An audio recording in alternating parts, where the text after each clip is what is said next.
they say like that you're the average of the 5 people you spend the most time with. Well, I spend, majority of my time with a 7-year-old and a 9-year-old. We had to learn to communicate and recommunicate. We're relearning each other now because now it ain't nobody here but us. Part that I want to talk about that was so impactful for me that I felt like he did in a unique way is, as you both were talking, I think the Monday myth that we busted is, hello everyone, and welcome back to another episode of Since Monday, where we transform your start to the week with stories of purpose, passion, and personal growth. I'm one of your hosts, Jamila, alongside my wonderful co-hosts, Dana Marie and Candace.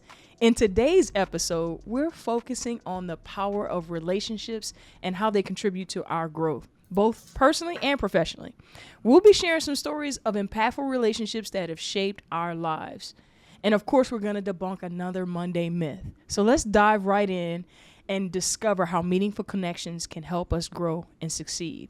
How are you ladies doing today? Fantastic. Wonderful. Fantabulous. Phenomenal. Yes. Phenomenal. It's always a pleasure to get together with the two of you. I learn every time. So, yep, I'm about to pause real quick on the script. I learn so much every time we're on together.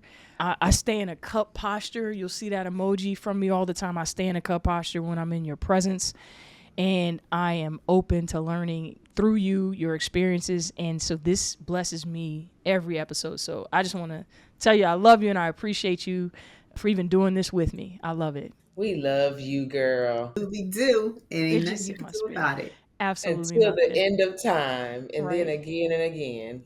And in heaven, at the gate and beyond the gate, because we're getting through. Okay? We got history.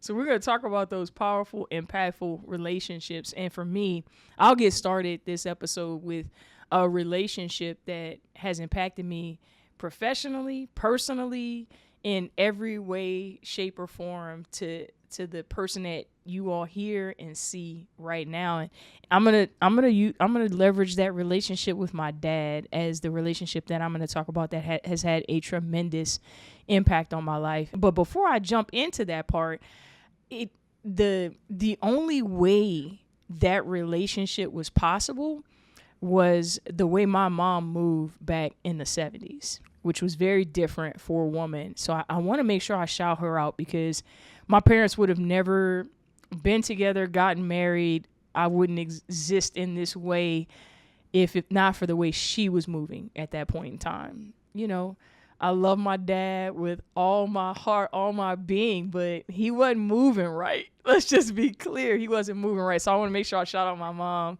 for how she was moving. And it was really, she was on that energy like, well, I'm going to do me, you do you.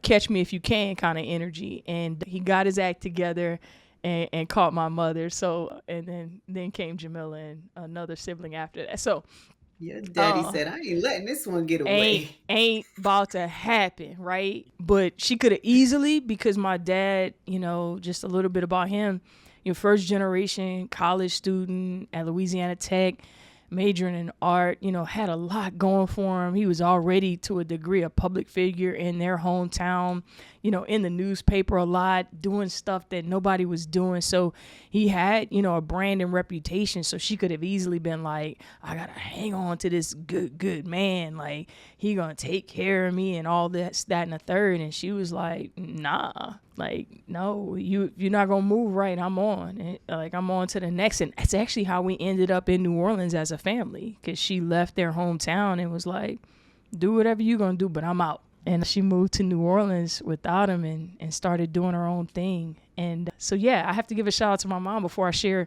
some of that impact that my dad had on me in my life. And I just want to bucket it into two very specific places before I turn it over to you both to share that impactful relationship that you want to share on today.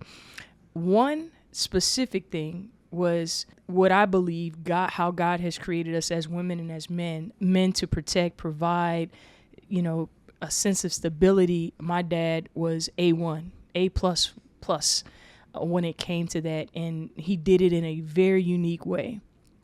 Obviously, career-wise, money, financially, there was just never a question about where we were going to sleep or if we had what we needed. He took care of it. even until the day he died, he was just, even on a retirement income, fixed income, he was that person that if something needed to shake, he was going to make it shake and make it happen for his family. So he was stellar in that way, in that piece, right? So he had that part secure. But the part that I want to talk about that was so impactful for me, that I felt like he did in a unique way, is having a house full of women. So my mom and me and my two siblings, he found a very unique way to make us feel unique and special in the home, that has been the air of my confidence my entire life. And everything that I've attempted to do, thought about doing, even when I was scared and not scared, like how he raised us, how he raised me, the things that he poured into me, the things that he said to me, they still come up. The minute I feel any kind of like trepidation or fear or like, should I, maybe, I don't know, that everything that he's spoken over my life comes up immediately. And that unique way that he did it was really the way he complimented us individually. Like, I don't think there was a book out back in the 70s and 80s that said, you know, each child is different and they need something different from you as a parent, but he found a unique way to do that. And I know my younger sister's probably watching. Yep, I was his favorite. We joke about it all the time, but she had a unique relationship with him as well, in the way he treated her and the way he took care of her, that was very unique, very special just for me. Like, there's things that I know he said just to me, like no confusion about it. And that's that the way he poured into us in those unique ways, the way he would compliment us as young girls, young women, it was amazing. So that was one piece, and it breeds, it comes out, in my confidence and in my, like we discussed a business idea right before we started this podcast recording. Yep, let's do it. It's whatever. When we started the 5-minute career hack, Candace called me one day, no hesitation. I had no clue what we were doing, how we were going to do it, but I knew I was capable. And so that's where some of that comes from for me. And then, you know, of course, I've got history and I've got evidence that God can do a thing, right? Better than I can. But on All earth, I need is a memory. all I need is a memory. Roosevelt. Shout out to Roosevelt. All I need is a shout out to Roosevelt. If you don't know, you must know. Okay? You must know. So check that out. But he would pour into us in that way, and specifically me. He would always tell me, oh, you know, you put your shoes on the exact same way. You can do whatever you want to do. You know, I could go through a laundry list of some of the things that he would share with me, and in so many different areas of life. So that was one way, and the other was simply the consistency of his routine. He was so predictable that, like, I could step outside the front door and watch his truck come down the road to the house the exact same time. I mean, you're talking traffic and all this stuff, the exact same time, exact same moment.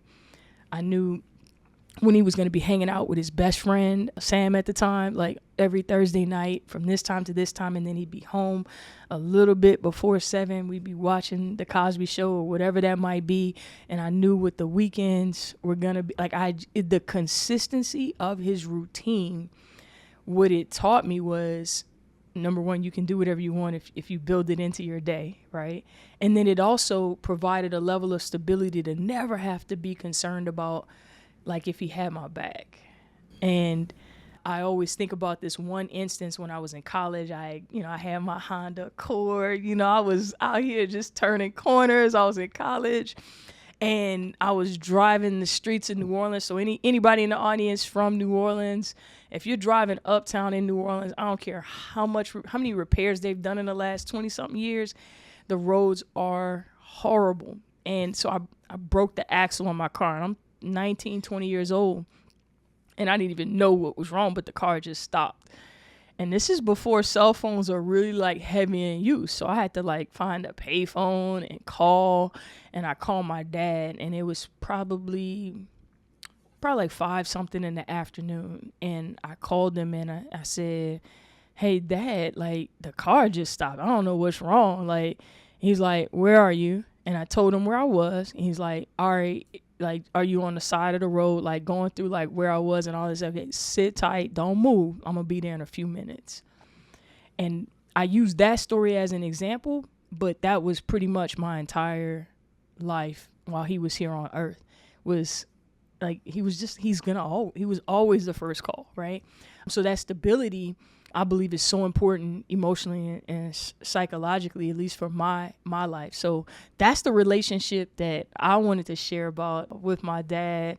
Rest easy, I got it, but I think I hope somebody found something in that for some part of their journey, but that's the one that's had the most impact on a lot of the things, especially the things I've done professionally, have had a significant impact on my life. So, and I got through that without a tear, man. I think How I'm was growing in my I grief mean, here. I'm growing in my grief man, here, that's. man. I mean, if you need to let that out, let that out. But I know, absolutely. I was expecting some shedding today. Yeah, that was a different experience because traditionally when I do cry or I shed tears, but for whatever reason, not today. So that's a different experience right here live. So That's good. who's next up on the plate? Who's next in the hot seat? What personal relationship, whether that's from beginning or of life or even more recently, that's been impactful? Who wants to take that one next? I can if you want me to, Dana.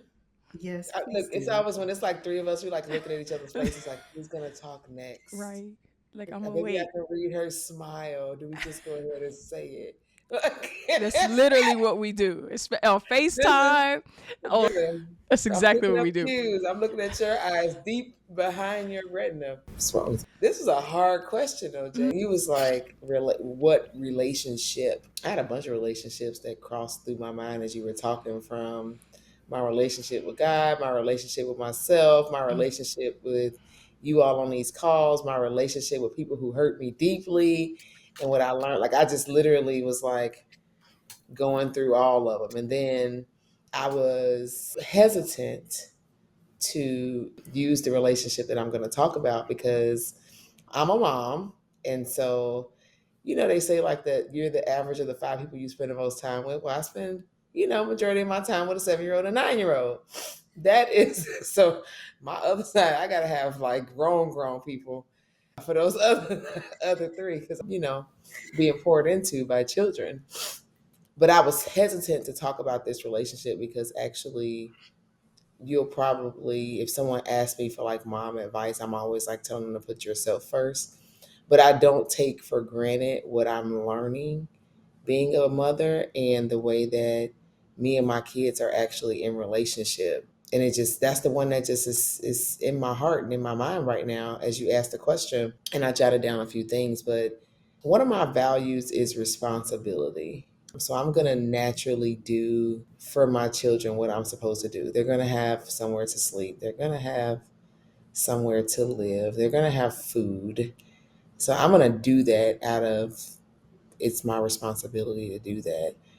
So I thought about that because there's things that I'm going to naturally do, but I do think that they have taught me how to be a better person when I run through my method of motherhood,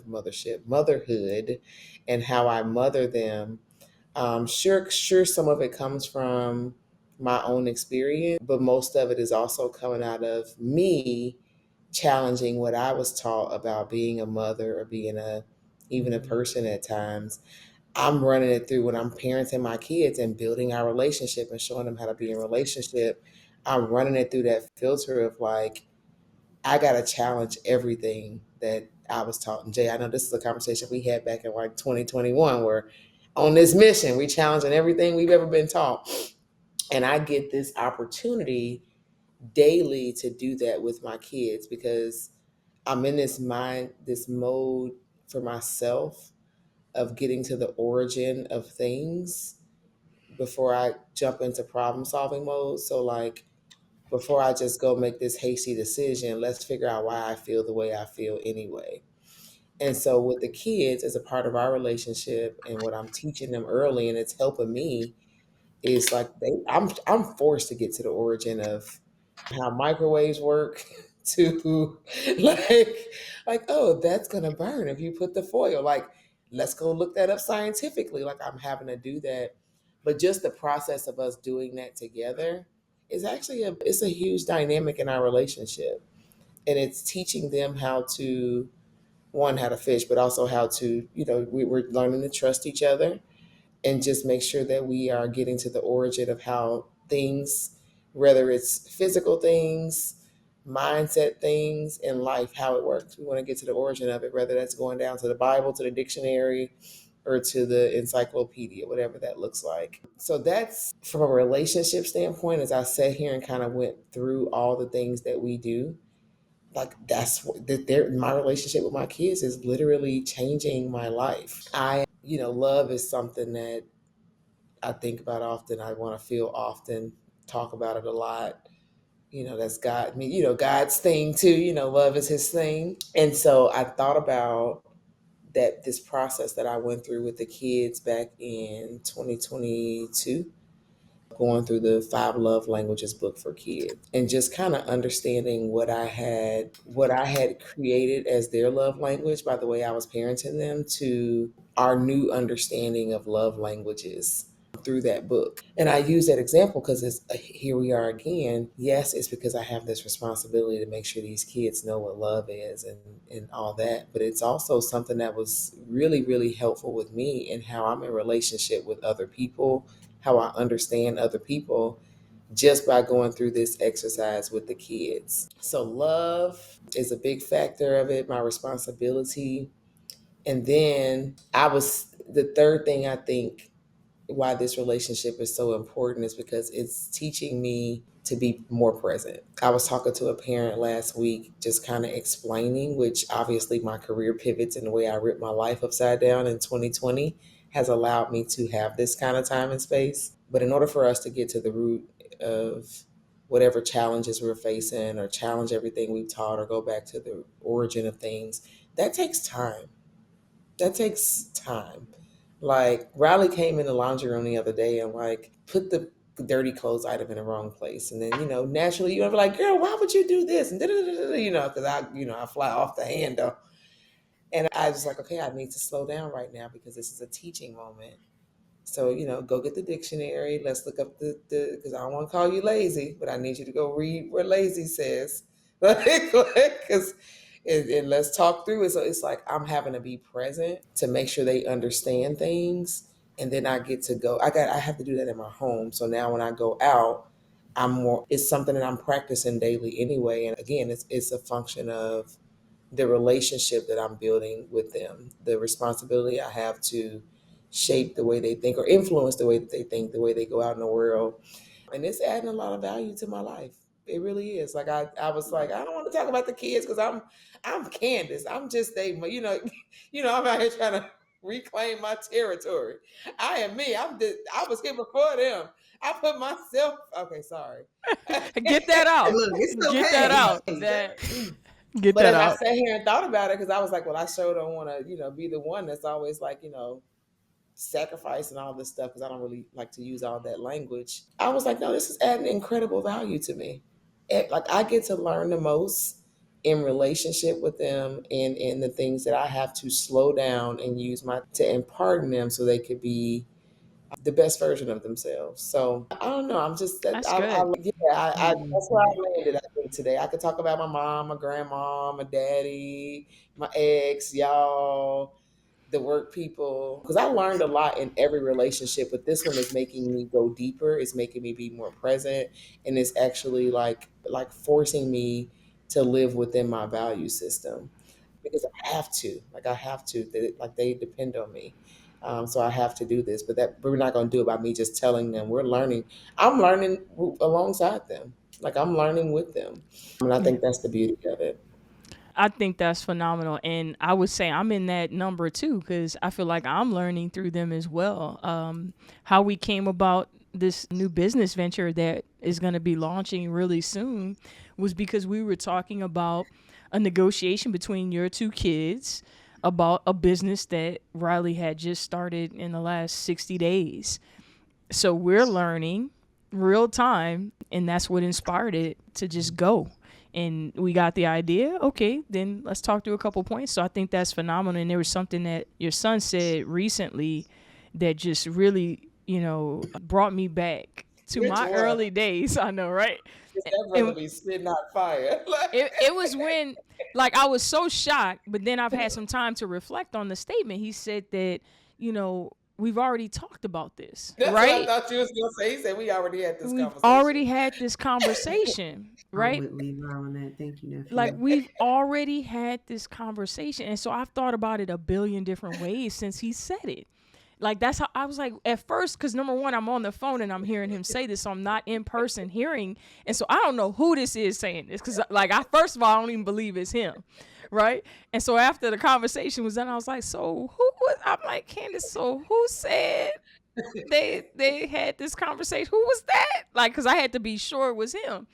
And so as I've thought about it, I guess that's probably been maybe a week or so since I heard that. I thought about that first time. I kind of let my parents know at a young age that, they didn't have to yell at me anymore. And I believe you shared a similar story, Dana, about how Kayla's come to you on that same energy, right? And I think it speaks to how you're raising them, number one, that he's like, hey, look, I've processed this, right? He didn't say all, but I've processed and I've shared with you, and I feel like you basically trying to like not believe me right now.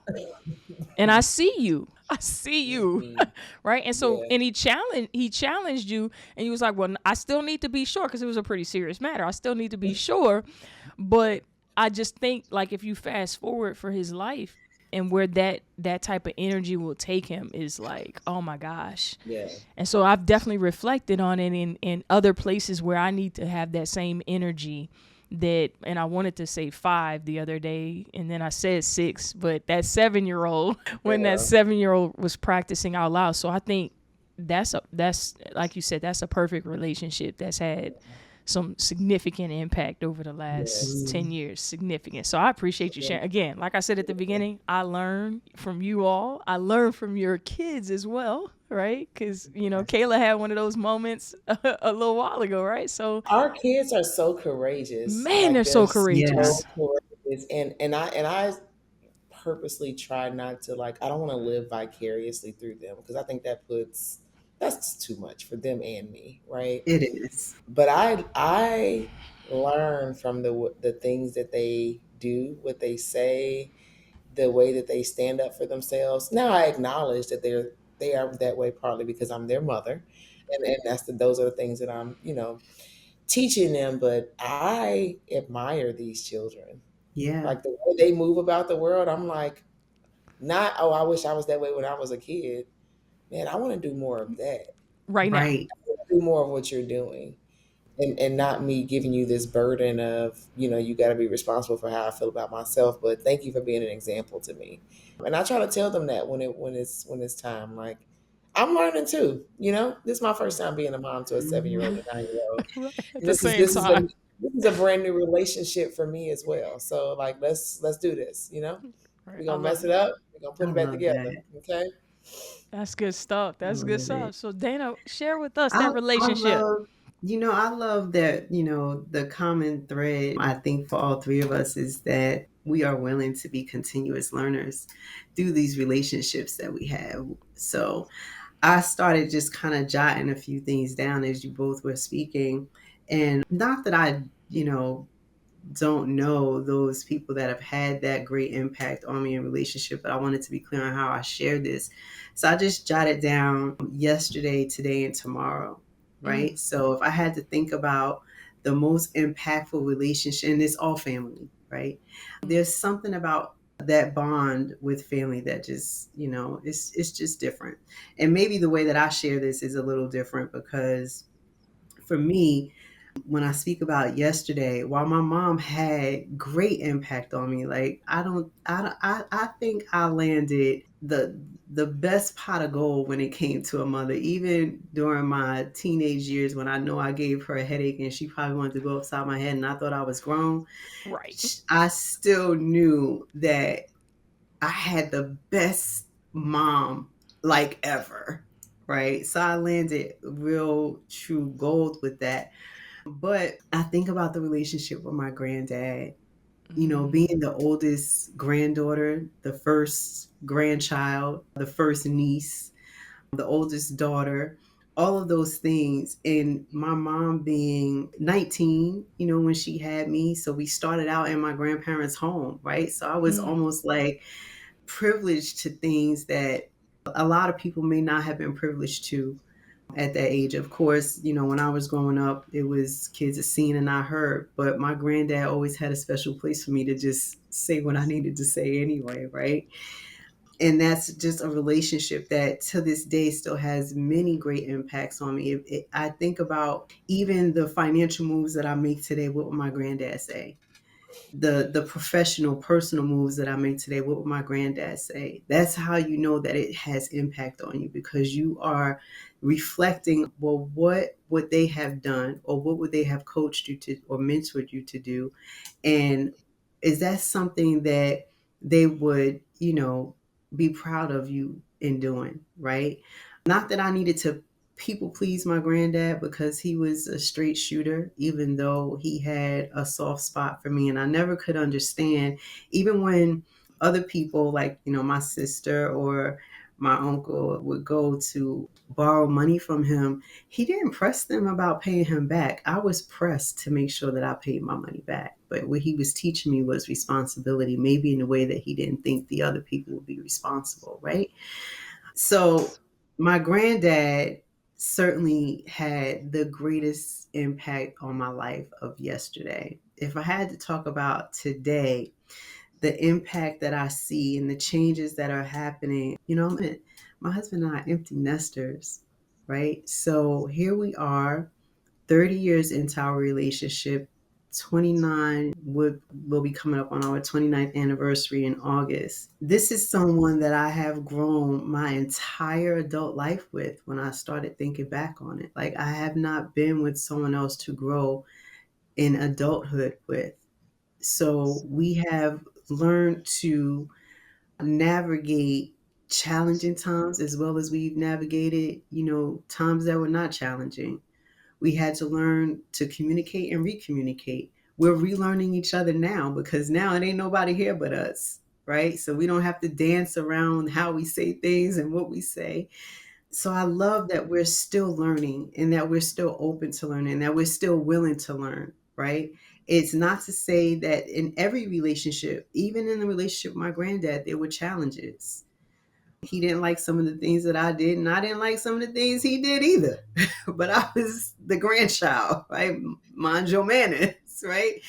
So there's certain things that, I'm sure that my husband does not like that I do, and there's certain things that I don't like that he does. But when you're still willing to work through those challenging times, you know that there's still room for growth. There's still room for understanding, and there's a lot of grace. And I love the relationship that I have now with my children. Candace, going back to how you were just talking about a 7 and 9 year old, it makes me dance back in my memory on when they were around those ages. My kids are 8 years apart, but just seeing each one of them grow into these adults that they are today, and not living vicariously through them, but saying, man, I played a part in that, right? Thank you for choosing me, right? Because I believe our children choose us as their parents. Thank you for choosing me to be a witness, to help you to become the greatest being that God can create you to be. But the best part is, you don't have to walk in my footsteps, right? God gave you your own blueprint, like your fingerprint is unique, and you can go out into the world and make the impact the way that you need to make the impact, not based on what your mama did. I have to correct my youngest one a lot when she says, Mommy, I want to be just like you. No, you don't. First of all, she's done so many things that I was afraid to do at 17, 18. Let's go back 14, 15, 16 till today. She continues to really blaze her own trail. And if I had any place in just cutting down a few weeds so that she could see clearer, I'm grateful just for that piece that I played. And when I think about, so that was my yesterday and my today, which brings me great joy and big smiles, and it fills my heart, it floods my heart so much.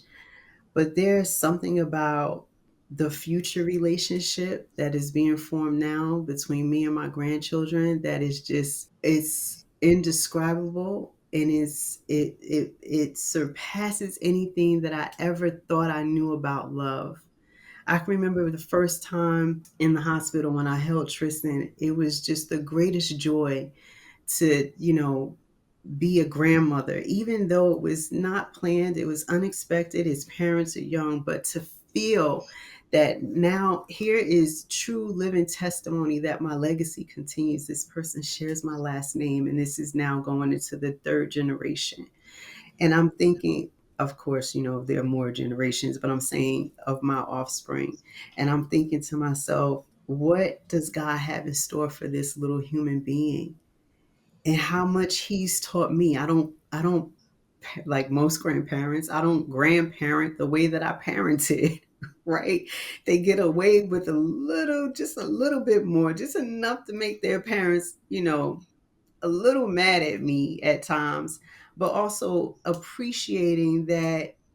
I mean, Tristan is 6 going on 60, and since he was 3 months old, he would have conversations with me. So I know he fully understands and he fully engages, and he knows even today I can call my Gigi and I know what's going to be done, right? It's just interesting to watch another level of your lineage come into who they are. And then when I see Tiara just becoming this, little Miss Princess, and she's so delicate with the way she does things, and I'm like, oh, she got a little bit of her Gigi sass in there. She wants things just so. The learning part of that for me, and the loving part of that relationship is that I get to witness it. I get to see, it wasn't my plan that my kid would have a family, coming out of college. That wasn't my plan, but that was God's plan. And in the beginning, I was very kind of like, that if I want to be honest, I was really concerned about the image that that would have, the societal image, right? Now we're talking about exiting corporate at the time that Tristan is born. And I didn't tell nobody in corporate that I had a grandchild. They would not have probably believed me. And then there's all this judgmental stuff. Today, I don't care. Like, not that I was denying him, but when I look back, I'm thinking you denied your grandchild almost. And y'all know I'm gonna take it back to God. If I was to deny my grandchild, would I deny God? Because that was a gift. God gave you Mm, this precious mm, gift. You want to tell mm, nobody about it? Girl, forgive me for not bragging to these people that don't care nothing about mm, me and I don't care nothing about. About them. Okay? mm, But my grandbabies, they give me life in a way that even reflect back on being a grandchild while at the same time being a wife and a mom and even seeing myself as a Gigi. And I'm in awe of all of it. I'm appreciative of the relationships.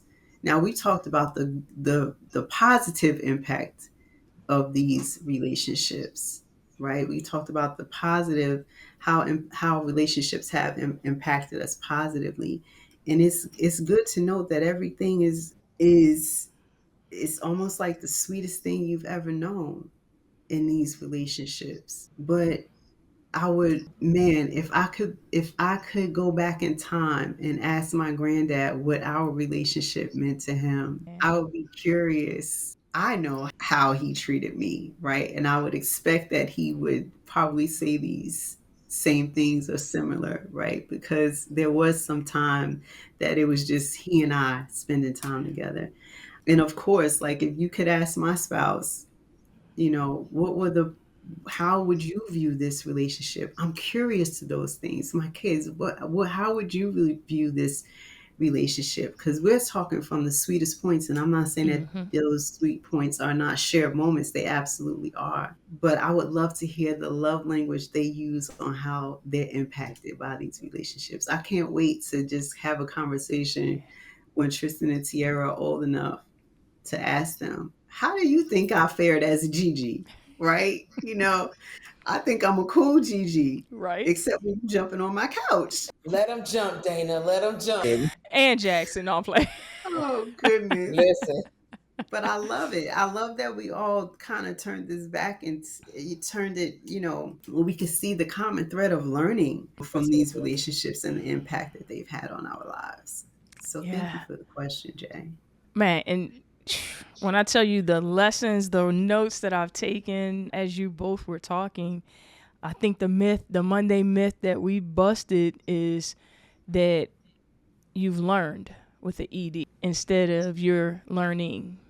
I don't think that ever ends, and how you are learning throughout this life, throughout this journey of life. Grandparent, parent, kids, however that might look, there's a stage and a place for all of it and a season for all of it. Because you could very well, Dana, be like, I'm the grandparent, like I got it, I know it, and you're taking a totally different position.